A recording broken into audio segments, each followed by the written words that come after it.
Welcome to the Danny and Josh show. I'm Josh. I'm the other one. Hello, how are you doing today? I'm doing quite well, thanks. We're hanging out in Kansas. Yeah, so there are all kinds of... I'm doing a play. He's doing a play. It's great. Yeah, and we thought it'd be fun to do a video. We're going to try to read the same book, and then we're going to meet up later in the month. Yes. And then that's true. And then we're gonna compare notes, and hopefully we've both read the full book by that point. What book are we reading? We're reading Ringworld by Larry Niven, winner of both the Nebula and Hugo Awards for 1970. Wow, that's a long time ago. 54 years, baby. And why did we pick this book specifically? Oh, it was one of the inspirations for the Halo megastructures in the Halo video game series. It's largely credited as inspiration for both that and many, many other sort of science fiction storylines. Yeah, so I'm guessing the titular Ringworld is going to be similar looking to the Halo from the game Halo. Yes, I did a little bit of research into this just before we recorded. Apparently, the titular Ringworld is a little bit more of a bigger megastructure than the Halos in the Halo series. So it's more like a pared down Dyson sphere, like it rings a sun in the book. So it's big. So it's massive. Yeah. So I have to admit something. I have not played any Halo games. I just know by osmosis from things like Unraveled and from just hanging out with Danny and our other cousins, some lore stuff and things about Halo. But so I've actually got you beat there. I have played all the main good Halos, the Bungie ones, the ones people like. Excellent. So I know the basic lore of the Halo world and universe. There you go. So yeah, we'll see. I'll see if I notice more similarities, I guess, to that. Hell yeah. Yeah. Is that everything? I suppose there's a slight topicalness to this because we've just learned that 343 Studios is no longer doing Halo games. No, they are. They're doubling down on doing Halo. Or they're not calling them. They're not called three. Now they're Halo Studios. Now they're Halo Studios. So they're doing more Halo than ever before. Right. Yes. But it'll be good this time. We promise. We promise it'll be good this time. Yeah. I mean, there's also the fact that like Ringworld is one of those series. Like, it is also a book series, but we're just going to do the first one. Yes. That people have been trying to adapt into movies and TV shows for a really long time, and it's just, for whatever reason, it's just never happened. All the way back in 2001, they said they were going to make a film, and then that never happened, and then they were going to do a mini-series, and that never happened, and most recently in 2017, Amazon was like, yeah, we'll do a series for it, and it's still not here. Maybe now that the Halo live-action TV show is dead, Amazon will pick up the... There's a void to be filled. Yeah. Yeah, we'll see. Yeah. So I'm curious to check out this sci-fi thing that I know very little about, but apparently is quite influential. So that'll be interesting. Same. Let's get reading. Yeah, let's do it. We'll see you in a bit, and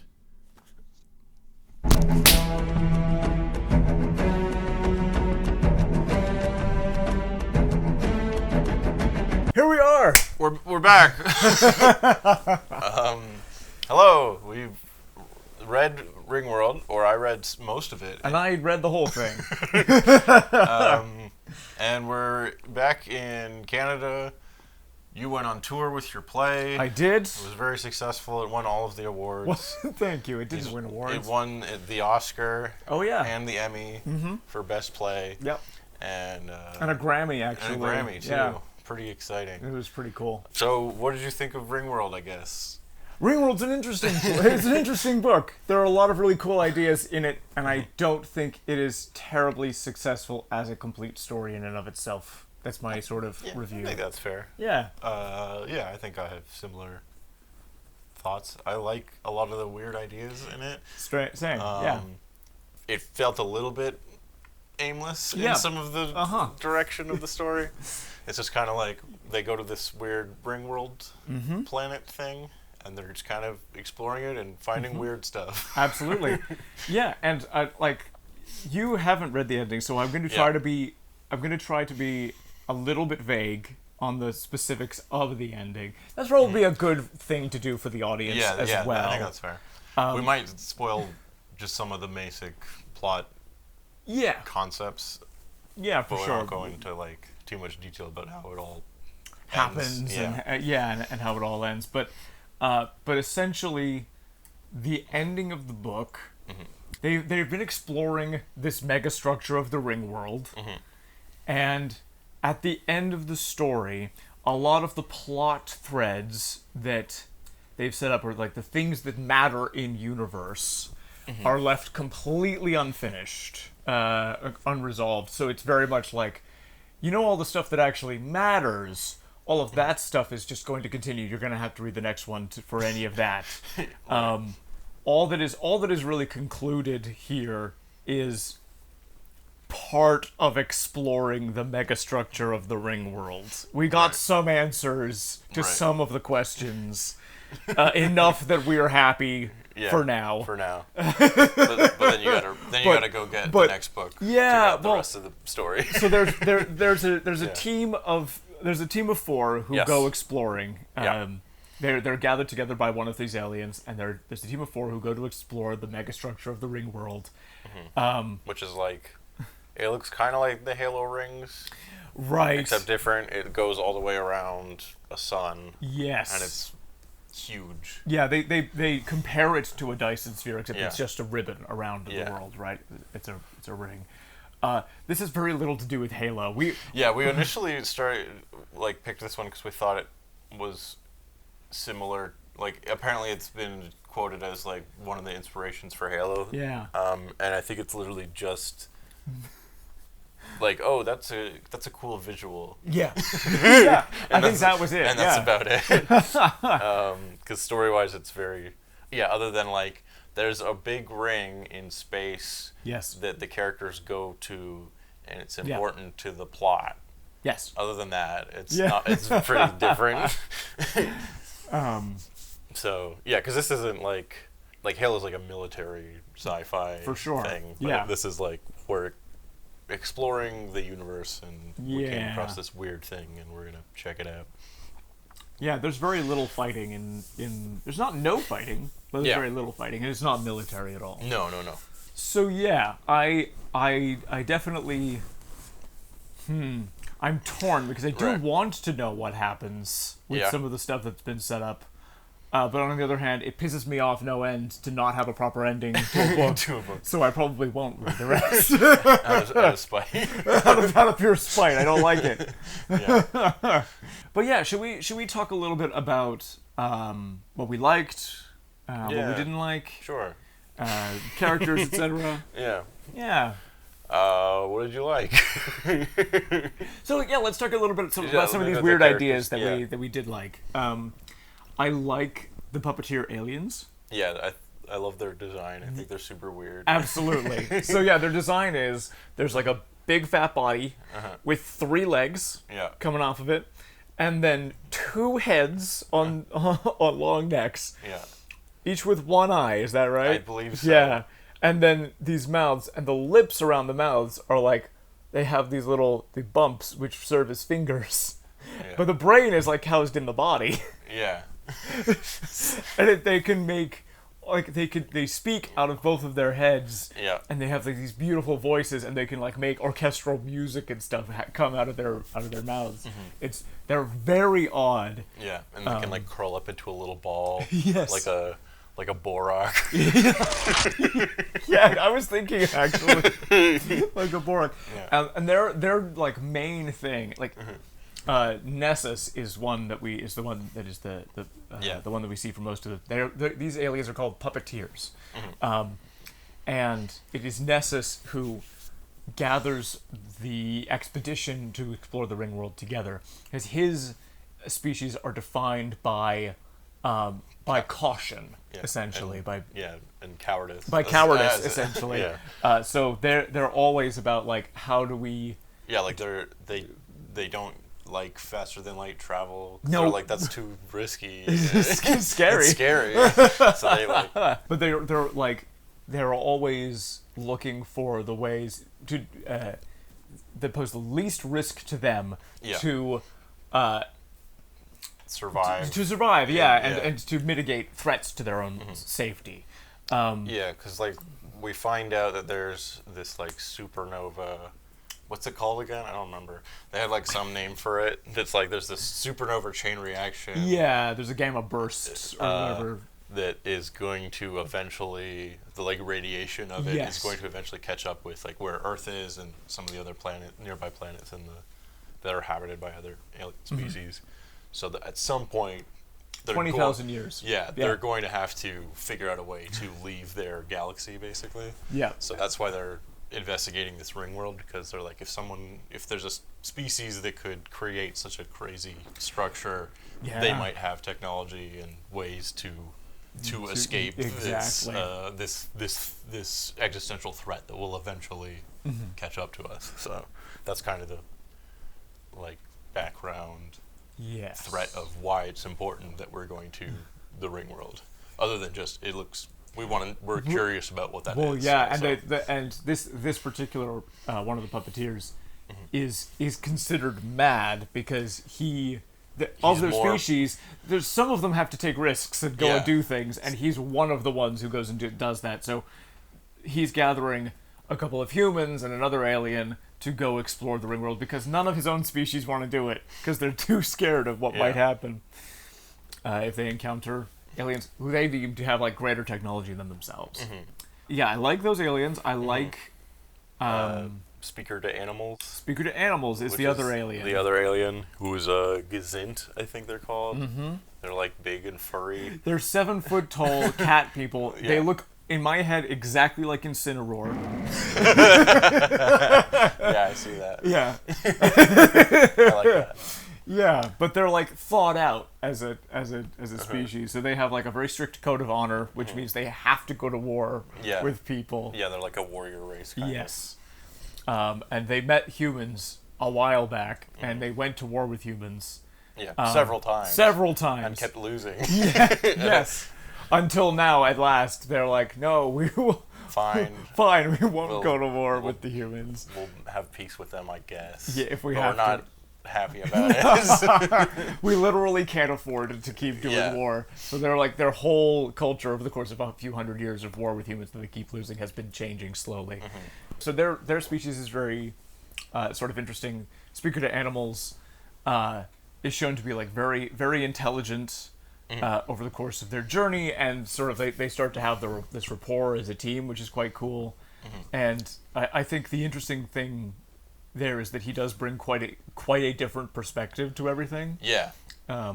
It's a very well thought out like mix of characters, because he's like much more aggressive than everyone else, and like Nessus is kind of the opposite of him. He's very like cautious about everything.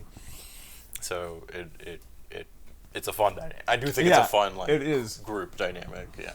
But also Speaker to Animals is still smart enough to be able to recognize like he's very aggressive, but he's not stupid about it, right? Like if someone like brings up a good point, it's like that's a good point. Actually, and his first reaction is basically the puppeteers are very secretive about their own technology and their own homeworld, and when they bring Speaker to Animals along for the ride, eventually Speaker to Animals sees some of their technology and goes, "Oh, I was fooled by how cowardly you are in person.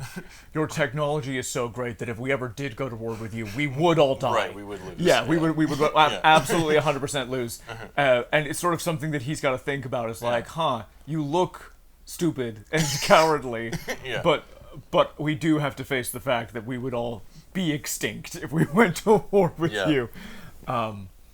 Which leads, at the very end of the book, there is a little bit of a conversation that's had about what would happen if his species do get some of this technology, and he's sort of having to admit, it's like, no, it actually might be bad for my species to get this technology because we would just use it to go back to war with someone, right? And then eventually we'd find somebody stronger than us, and we'd lose again, like we did to the humans. So it's this interesting sort of insight into his species that he gives, as well as being a fun character in the group himself. Mm-hmm.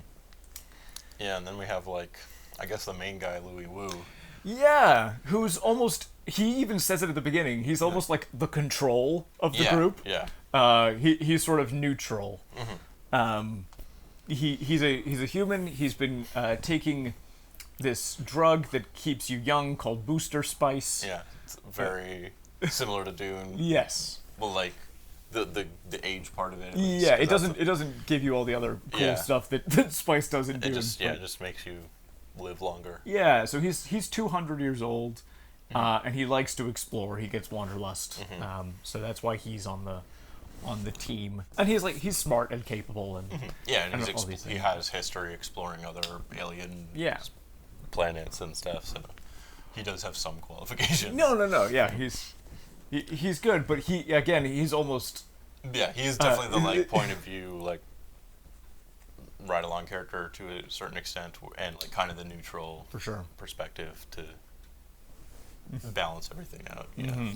And the glue of the group. Yeah. Nessus and Speaker to Animals. Yeah, often don't want to work together at all, and he's like, we need everyone to work together so that we have the best chance at like surviving and stuff. So. Absolutely. Yeah. And then potentially the most interesting character of all. I think so too.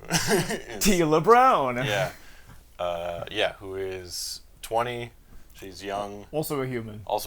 Yeah. And her whole thing is that the reason she's picked for the mission is that Nessus believes her to be extremely lucky. Yes. Because there's like this breeding program on Earth because they're dealing with overpopulation has become a problem. So there's like a lottery, and every once in a while someone is selected to be allowed to have children. And in her family it's happened 6 times in a row. Yes. So, or for 6 generations in a row. So Nessus believes that that she's got the lucky gene, that it's like a mathematical genetic thing that can be passed down and like acquired. And Louis Wu is immediately like absolutely not. There's no way that's a thing. But then as we like go through the course of the story, more and more things happen where it turns out it's like a thing. real. Which I think is such a fun idea. It's great. And it more and more explains her character too, because she comes off like very naive, and Louis Wu kind of thinks she's stupid initially, but it's really just because like she's been so lucky her whole life that she's like never been hurt. Basically, she's never experienced heartbreak. So he like tries to describe this like relationship he had, and they end up like hooking up. And he tries to describe this relationship he had in the past where he got like heartbroken, and she like doesn't understand the concept because it's never happened to her. Everything like she's had previous relationships, but they've all gone well, and then just ended when she got bored of them. And that's it.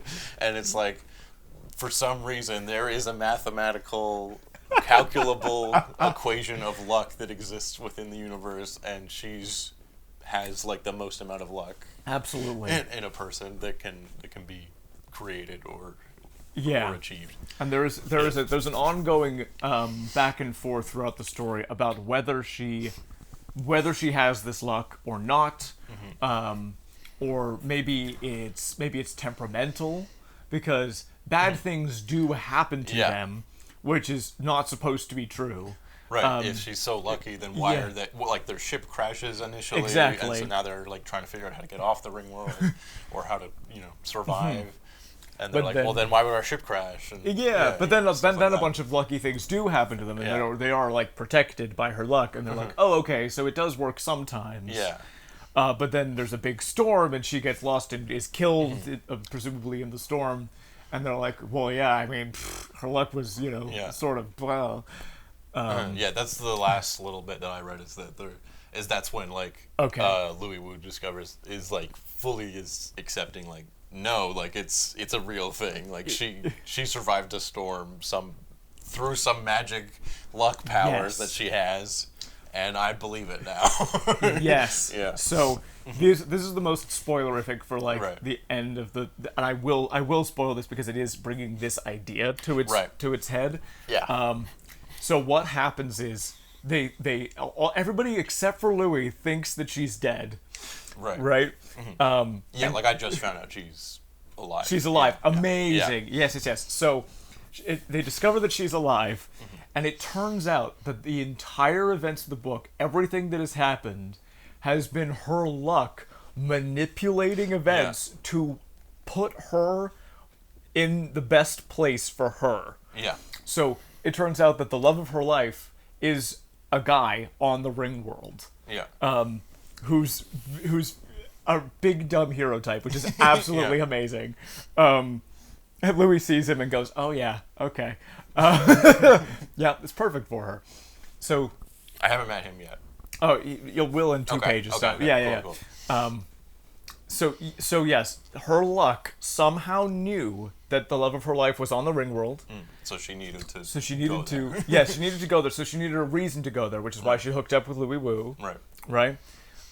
Which is why the ship crashed. Which is why she got lost in the storm, but survived. And then she gets lost and she meets this guy and falls in love with this guy. But like every stage of their of their journey has been manipulated by this supernatural force of luck, which is almost destiny manipulation, basically. Yeah. But it almost like has a consciousness. It feels like it's really, really extreme and bizarre, and they talk about it afterwards. And Louis brings up the idea.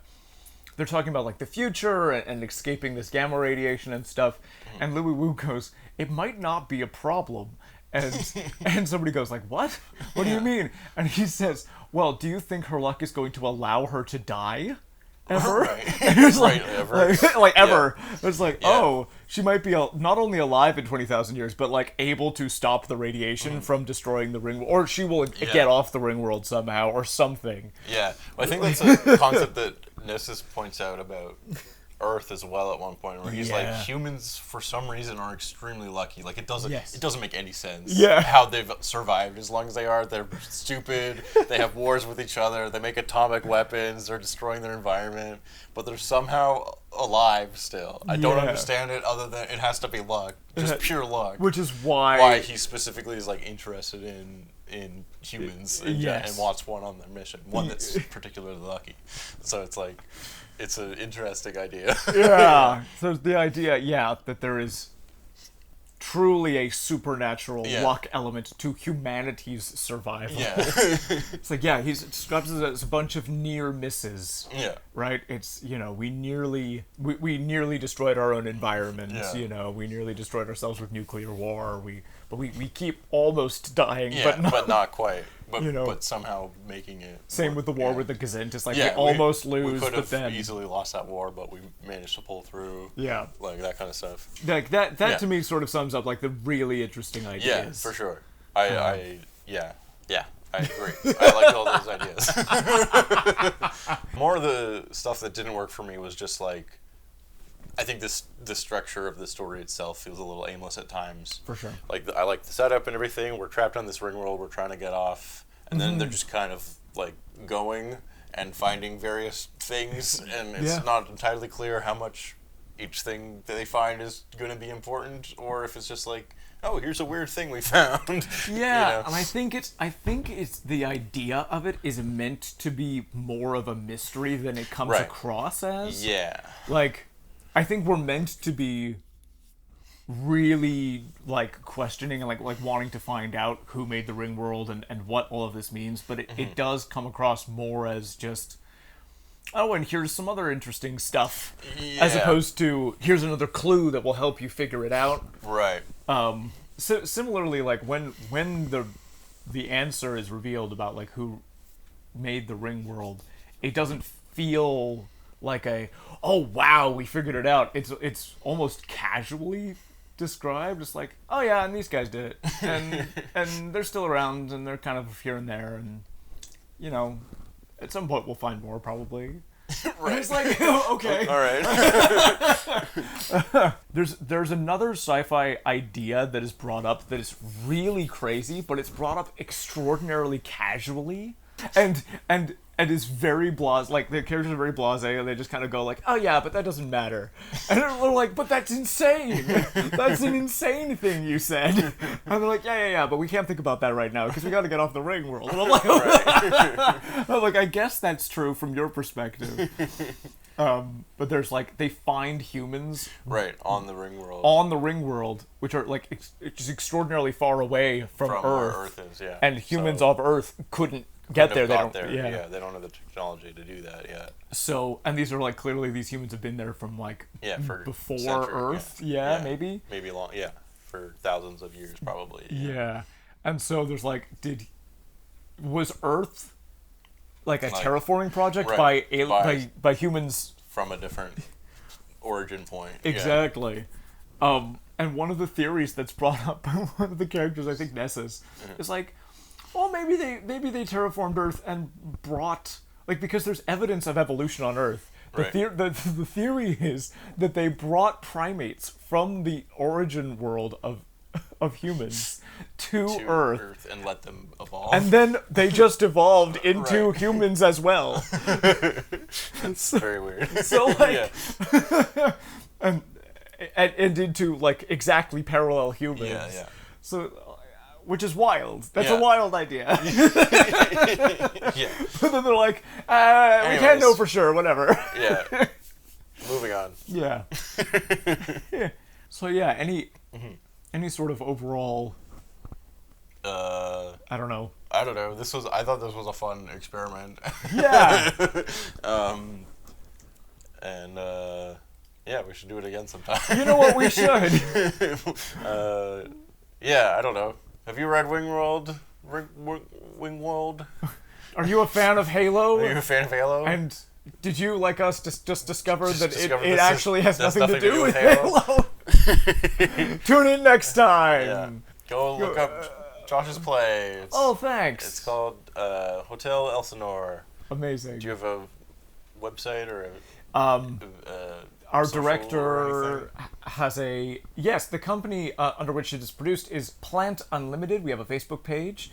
The director and co-star of the show, Susanna Hamnett, has her own website, and we have a page on there. So you can go find that and check us out there, and hopefully we'll be performing in a place near you. Yeah, it's really good. I saw it. It was cool. Thank you. I don't know. I think that's it. Thank you for watching. Subscribe and all those things. This guy's great. Watch more of his videos. Thank you. I'm not always here. But I'm glad you are today. Me too. And maybe we'll do more books sometime. I'd like that. That's it. Bye-bye. Bye.